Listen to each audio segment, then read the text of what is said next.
Impossible que Picasso n'ait pas admiré au Louvre cette œuvre troublante de Jean-Antoine Watteau, peinte vers 1718. Avez-vous remarqué comme ce Pierrot a l'air triste et empêtré?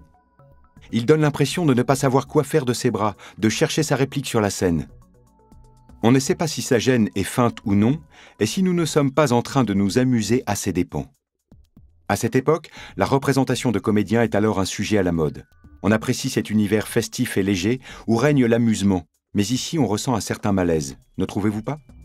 Lorsqu'on compare ce tableau à celui de Picasso représentant son ami Salvador en Arlequin, on comprend à quel point il s'inscrit dans l'héritage de Watteau. La pose est immobile, le personnage s'offre au regard du public, mais sous la fantaisie du costume pointe une profonde gravité. Le déguisement contraste avec l'expression du visage.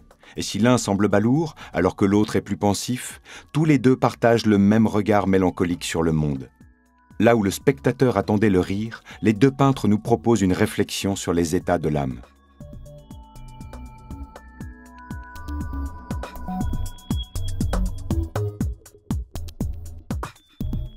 Hommage à Picasso est l'œuvre collective de deux artistes espagnols, Rafael Solbes et Manolo Valdés, travaillant sous le nom d'Equipo Chronica. Elle est datée des années 1966-1975. Au centre, le visage encadré en couleur pour attirer l'attention du spectateur, Picasso est assis au milieu d'un groupe d'hommes. Son visage est inspiré des photographies de sa jeunesse, dans les années 1900-1910. On observe au premier plan un Pierrot qui fait bien sûr référence au personnage privilégié de l'œuvre de Picasso. Il n'est pas seul. On retrouve au centre de l'arrière-plan un saltimbanque tout droit sorti d'une toile de la période rose, ainsi qu'à gauche deux musiciens cubistes. D'autres références aux œuvres de Picasso sont disséminées dans le tableau. On trouve notamment la reproduction de l'une des demoiselles d'Avignon. Picasso est donc entouré à la fois de ses pairs et de son œuvre. Pierrot semble pourtant faire un geste tragique. Du sang coule sur son poignet, comme s'il se coupait les veines. La fête aurait-elle mal tourné?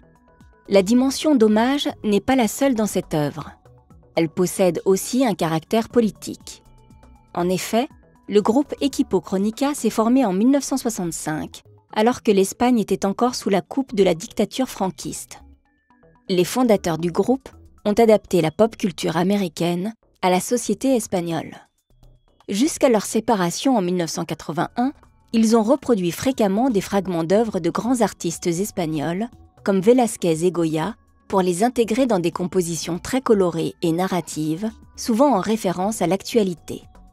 Picasso, artiste exilé de son pays natal pour des raisons politiques, les a donc beaucoup inspirés, à commencer par son œuvre la plus engagée, Guernica.